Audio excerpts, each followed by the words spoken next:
Well, hey, everybody. We are going to talk a little bit today about some lessons we learned while starting a fully online elementary program last year. We did keep the program this year, and we've made some adjustments, and also we have some things that went really well. I think a lot of the sessions, it's supposed to be about 15-20 minutes of presentation and then some time for discussion and collaboration. And I've sort of intermixed that within, but we're a fairly small group. So hopefully we'll have some time towards the end to just kind of casually talk. And so I'm going to talk really fast and possibly even skip a few things so we can get to the discussion as well. So we're going to talk about 5 glows and 5 grows. That's an elementary term I borrowed. It feels funny in my secondary brain to use that, but I love it at the same time. So our first glow was we really hired for the love of kids, and I can't encourage that enough. So if somebody's energy and enthusiasm and their love of kids came through in an interview, even though they may not have had background that really showed a whole lot of strong tech skills, as long as they weren't terrified of technology, if they had that love of kids and that showed, we hired them anyway. And that was literally the best decision we made. So we would say hire for the love of kids. You can see these teachers here. These are our actual teachers, some of them. We have 12 altogether and 12 TAs. And we had 1,600 students our first year, and we're right around 300 now. So you can see how that kind of shifted with just the pandemic and what was needed and whose schools were closed, and now schools have reopened. And so our program's sort of right sizing. But these teachers, you can tell they adapted. They figured out their screens in the back. They figured out what strategies they can still use in synchronous sessions. And they figured this out. This is what their asynchronous classroom looks like now. This just amazes me. So these folks had no real special skills in technology, but they all have these digital asynchronous classrooms now that have things that the regular classroom would have. So our classroom expectations, they are telling them what they need today for their synchronous session. They have a star of the week for relationship building. They have their I can statements or their objectives right on the board. They have a little bell ringer right here, and if I click it, it'll play. I'm going to try not to do that, but they have a student data chart, so their data board. They have figured this out. And this wasn't even anything that we taught them. They're just so energetic and enthusiastic that they collaborated together and figured out how to do this. And just in case you think I pulled our best teachers digital classroom and put that up there, I have another one on here. Every time it plays. This is another example of another digital classroom that they just collaborated and worked together until everybody's asynchronous classroom looks really similar. And so in the chat, what I would like you to do is, what new technology or learning strategy have you learned over the past year because of the pandemic? Just speed chat that out just really quick. We should start to get a list of items in the chat about what new technology or online strategy have you learned. Awesome, Jamboard, love that one. All of our teachers do. Every elementary teacher uses Jamboard now. Desmos. Fantastic. There's a new one. Camille, am I saying it right?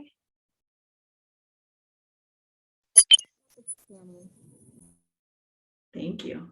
And Canvas annotations. Cammy's awesome. We'll have to check that out. Any others? Go ahead and put them in there.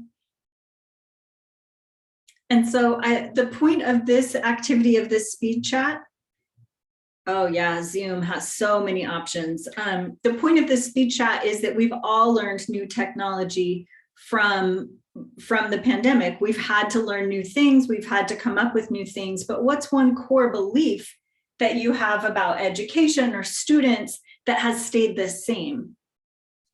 And go ahead and speed chat that. What is one core belief you have that has stayed the same, even as we've moved to online? Yeah, relationships are key. Awesome. I see that twice, right there at the beginning. Kids can learn. Yep. Communication is vital. Personal connections are needed. Awesome, I love this. So again, the point, just backing up what you are saying in the speed chat to that decision to hire for the love of kids and for these core beliefs. Hire there, teach the technology. The technology actually doesn't matter. It's the core beliefs that matter and will make your program successful. So glow number 2 is we held a lot of open office hours. So as the teachers were learning everything new, like everything, they'd never really been trained in any of this. What they brought with them was their backpack of a love for kids and some face-to-face classroom management items. And of course, that lack of fear of technology. But what they brought with them also were a ton of questions and a really steep learning curve. And so for that, I would just say hold open office hours. These are always optional, but they know when they're going to get access to their trainers, coaches, principals, curriculum directors, all of those things at a set time, at least once a week. Sometimes we had to do them up to 3 times a week. They bring the topics. It's just when they can come and they can ask, how do I do this? I tried this, but I was confused. Can you remind me again what your expectation is here? It could be about anything, but that really kept morale high. And you can see this is an actual screenshot of one of our open office hours. And you can really see like thoughtful faces, and you can see how some people are multitasking, which is perfectly fine because they're just listening with one ear. It's totally optional. There's no set agenda, but they feel heard and they're able to just ask their questions and know they have dedicated time. And also to pick up on other people's questions. Oh, I hadn't thought about that. So it's training that's not really formal and it's in their control. So that worked really well. I would also say have a team building plan, which again, if you're from the secondary world, this is a little bit less intuitive. But when our staff first came together, of course, we're remote, we're not face-to-face like you would normally be in, and we were all meeting for the first time. We hired, at that point, we actually hired 48 people. We had hired 24 teachers, 24 TAs, and we had to find a way to introduce everybody to everybody else. And so we used things like Padlet, and it was amazing how quickly we became friends and confidants because we could see inside each other's homes. People knew that I like plants and we knew each other's pets, and we introduced each other to the kids that were hanging out, all the coworkers. And that made a really big difference. And so we started really with a Padlet, just kind of like this one. These are actual images from some of that Padlet, permission, granted, of course. So, and then, so I just wanted for our engagement discussion piece, if you could try it, that would be awesome. There's this Padlet here that you should be able to click on, or you can use that QR code. And let me see if it'll go there for us. Yep. And so I've just put an example prompt in here. One example prompt that we gave as we had already gotten to know each other was find a funny meme and then say like why it was funny to you, or just put your funny meme up there just so we could laugh together at the end of a meeting. And so your prompt is to add any picture or any prompt idea that you could that might help build relationship in the middle of a year. So just go ahead and add your ideas to that Padlet, and I'll just pause and give a few minutes. And then if you want to unmute with ideas or put ideas in the chat, feel free to do that as well.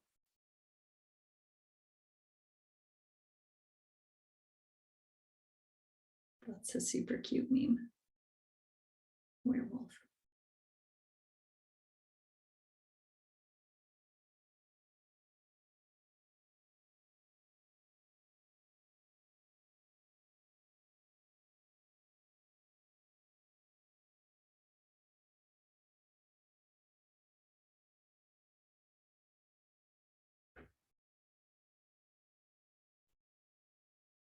See a few people working on that. I'm just going to wait like maybe one more minute. If you don't get to it, that's okay, because we could just come back and talk about these prompts, like ways to build teamwork. And we have a few other ideas for you as well. Oh, thank you for putting that in the chat. That is the link. That's awesome. Thank you. Fresh air and self-care. Got that one up there. All right. So let's go back to, there we go.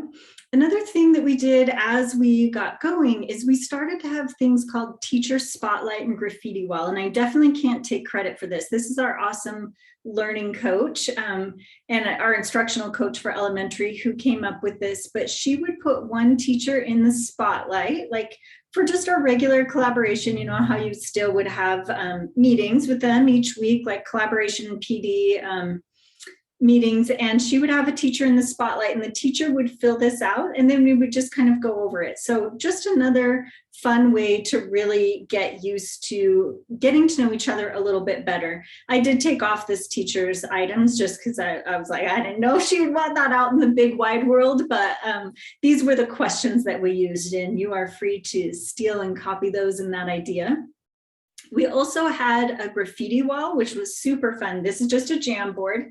And then the background has the teacher, and then everybody was able to put a thank you or kind of like a kudos board. That's another way to accomplish the same thing. This one was just done right in the meeting. So it was kudos to Kayla right now, and then everybody could go in and put their words that they felt about Kayla, and that appreciation happened right in the middle of one of our staff meetings. So that was a fun way to kind of keep team building going. And then of course, our students needed some team building opportunities as well. And so one of the things that our teachers did was had an art gallery. And so kids, this was totally optional for them. It wasn't an additional assignment they had to do. It was optional. Lots of kids went ahead and did it though. They could create any art they wanted. And then the teacher just gave them a script. My name is blank and I am an artist. The title of my piece is blank. I used blank. This is how I did it. And then at the end, art is important to me because of blank. So you would see that same script for every student, but then they just uploaded that into a PowerPoint and all the parents and students could go through and look at each other's art and have a little gallery walk. So you can see kind of another one, and that was a great team building activity. And then we also had family bingo night, which I'm sure some of you have heard about this before if we know each other, because I was an elementary principal for 7 years and I've never seen this kind of engagement. We had 1,200 kids by second semester. So again, some schools had opened, so our enrollment dropped a little. Students went back to their face-to-face school where they could, but we still had 1,200 students in semester B. And 1,100 students and their families logged in.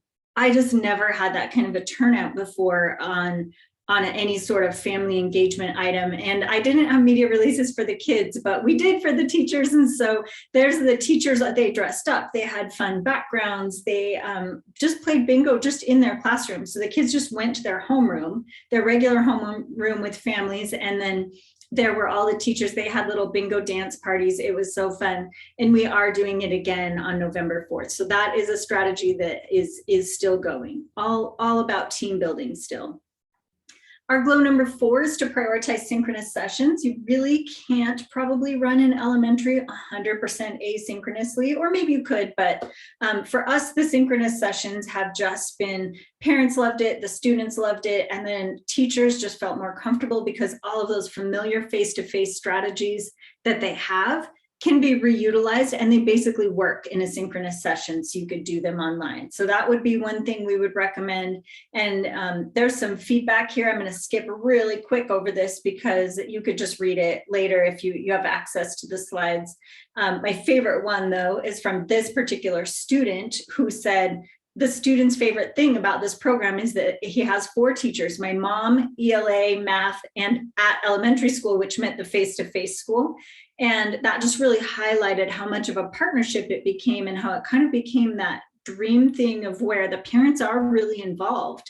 And but we still had the partnership with all of the schools, and the student actually recognized that and enjoyed that piece. So I thought that was cute. And then glow number 5 is do adopt a comprehensive curriculum. It's still school. And so you don't really want to just say to the teachers, go ahead and do whatever you want without a curriculum, like they're used to having Open Court or Houghton Mifflin or whatever it is that they are going to use. And so we just really wanted to adopt a school-wide curriculum, and that really helped us to do that. And the way we did it was through Ed Reports. We did end up finding OER curriculum, curriculum, CK12 for ELA, and Engage for math. I think I'm saying that wrong, sorry. CKLA for ELA, and you can see the ed reports there just show like what the ratings are, and that everything across the board is green, and meaning that it just meets those expectations. Sorry, not Engage New York, but Eureka Math for the math one are the two things that we ended up adopting.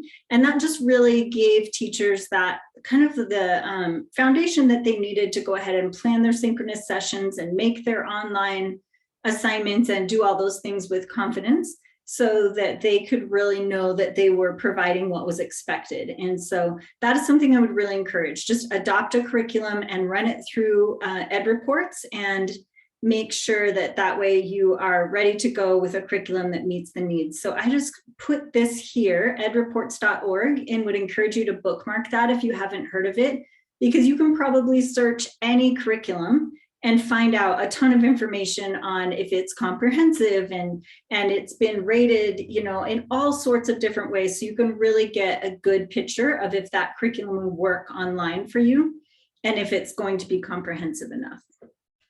So there's just a chance to bookmark that. Thank you. All right, and then we're going to quickly go to the grows, and we will be at our discussion time. So grow number one was to plan some school-wide expectations. I don't think we had enough of that. Our first year, we did talk just now about adopting a curriculum, and that was important. We also needed to make sure we had common assessments. And so this year, actually by semester B, we had already started developing common assessments. And this year we have common assessments through everything, and really set ways to measure that. And that has been amazing. Very helpful. We also have common school-wide vocabulary that are pulled directly from our SBAC test, the state test, just to make sure. And we've helped them by taking all of that vocabulary and putting in kind of those Anita Archer vocabulary routines, only in an online format. So they have access to every vocabulary word that they can pull down, and there's always the definition, pictures, examples, and a sentence, and then they can do those normal routines that they would do with their students. And then everyone also has an activity at the end. So that was a school-wide expectation that we developed.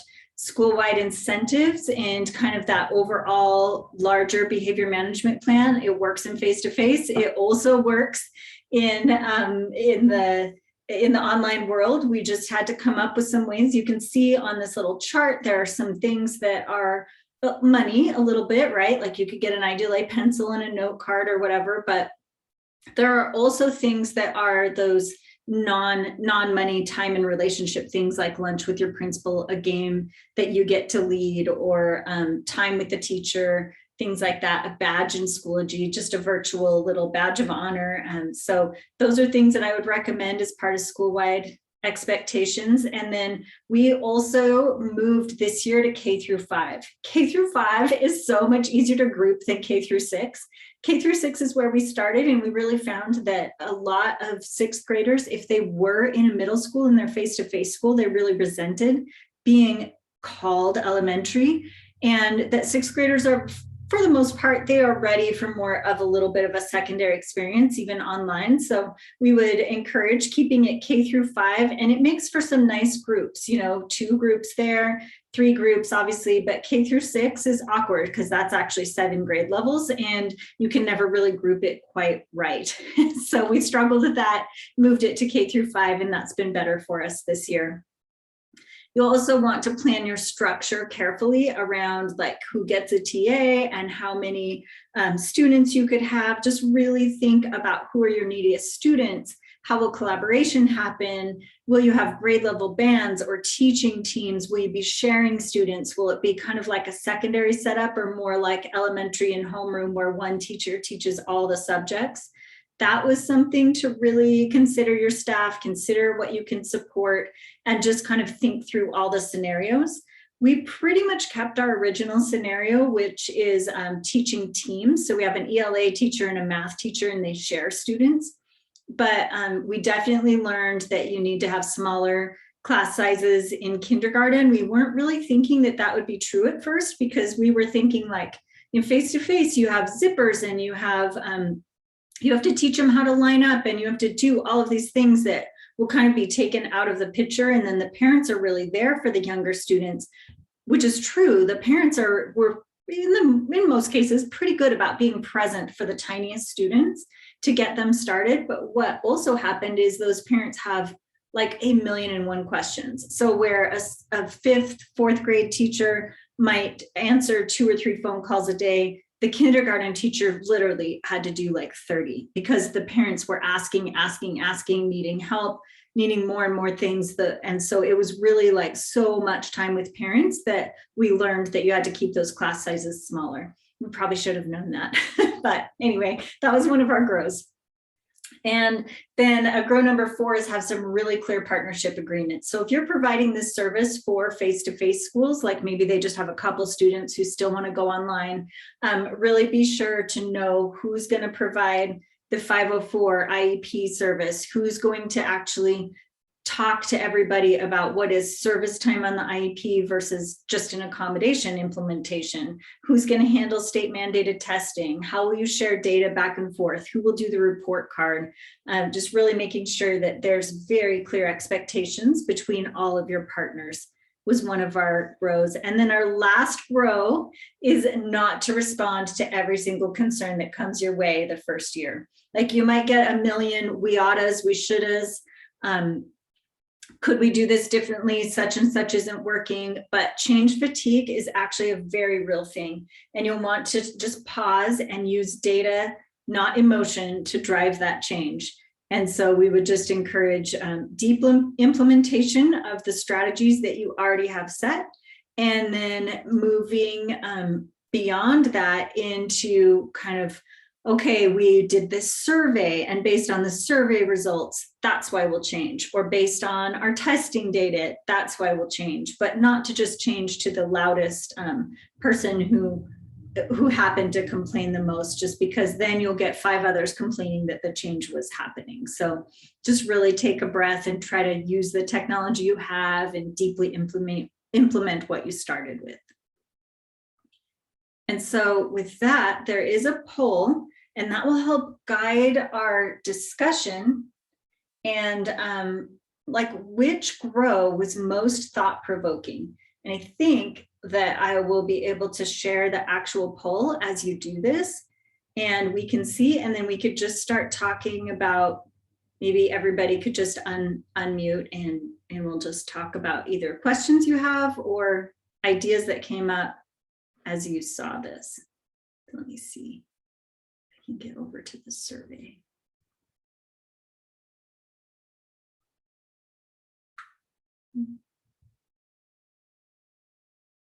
That's not showing. I see survey items coming in, but not the question. There we go. This is the one we want.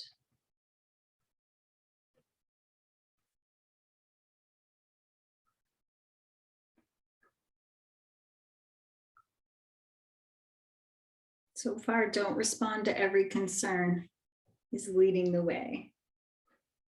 Try that presentation one more time. Let's see, how many responses do we have?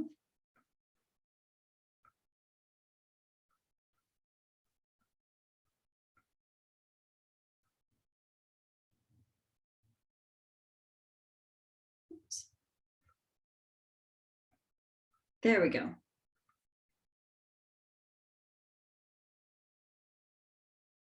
Right. So would anybody like to add to that conversation about not responding to every concern? Is there concerns that you had that you wished you wouldn't have responded to, or why did that strike a chord there?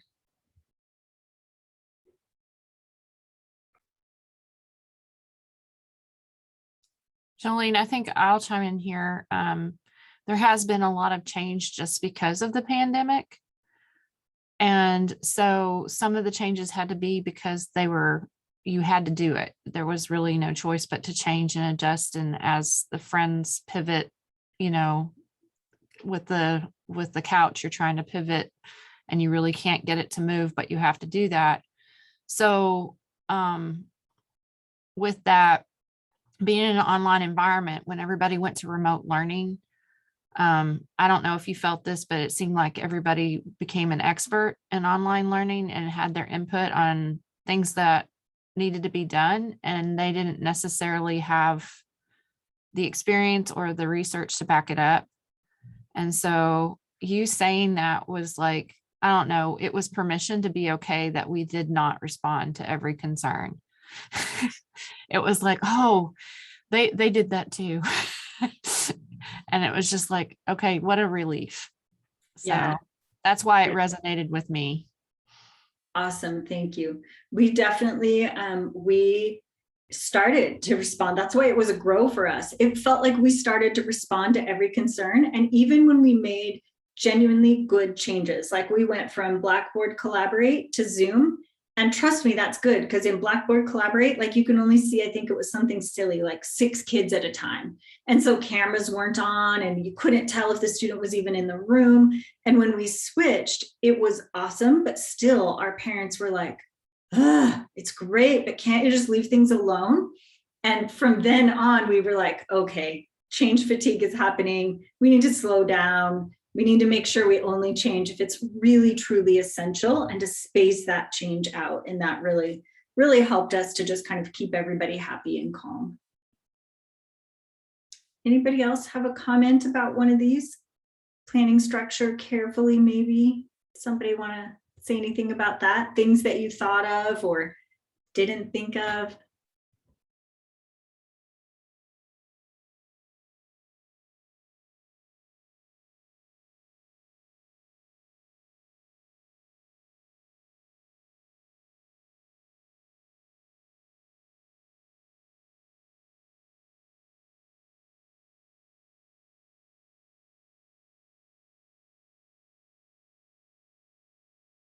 All right, well, let's look at the, I'm going to stop my share for a second and let's see, not stop the recording, but stop the share, maybe. I'm not gonna stop that share.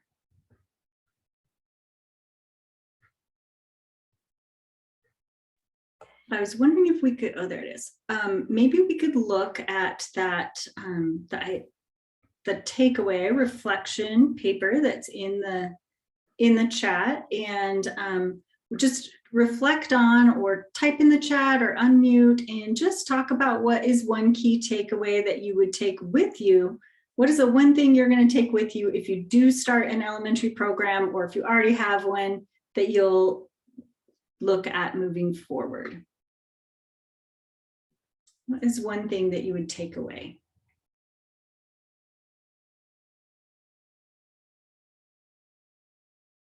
Hire for Love of Kids is in the chat. That's awesome.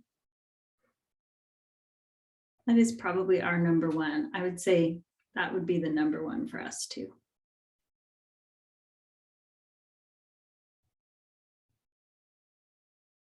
Melissa says data-driven change. Melissa, do you guys already have a program, or are you just thinking about starting one?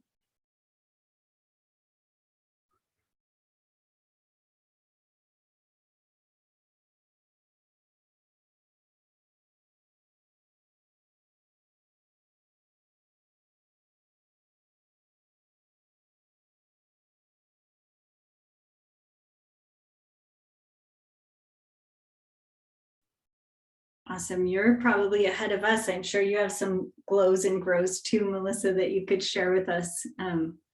Yeah, it's been a journey for sure. And Joy says they also have an elementary online program, and the family nights are something that they'll be looking into. It was definitely very fun. The teachers made it really cool with all their creative ideas about how to host it.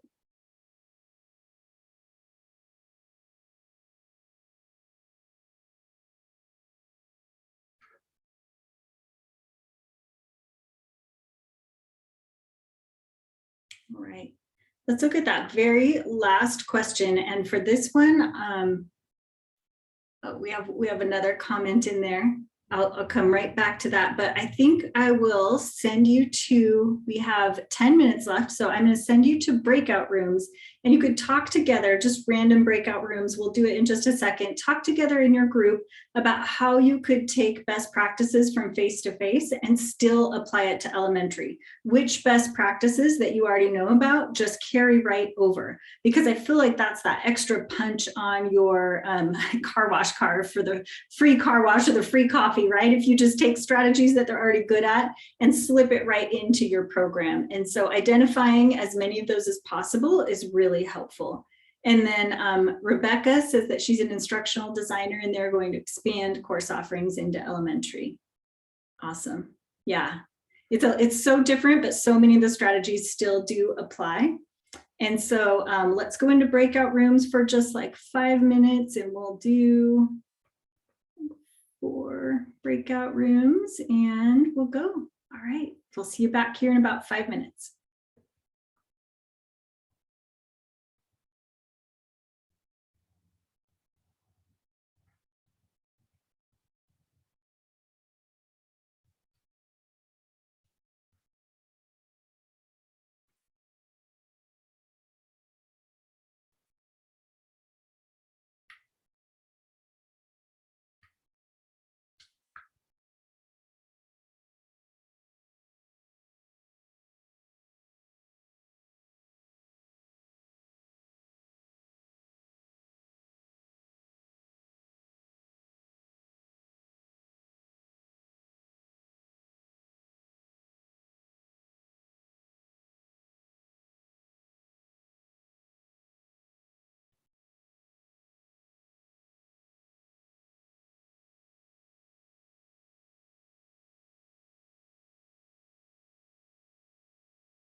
All right, welcome back, everybody.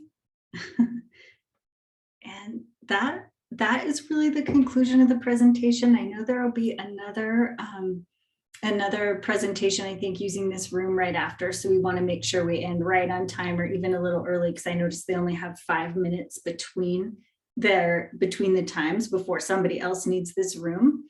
But I'll drop my email in the chat. If you have any questions, please reach out. And then if anyone has a last comment, I'll stay on for like another 2 minutes and we can connect. Or thank you so much for your time, and we will see you at the next session.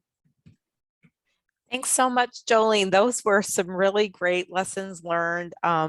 I don't do too much with K-12, and so it was really helpful for me. And I want to thank all our attendees as well.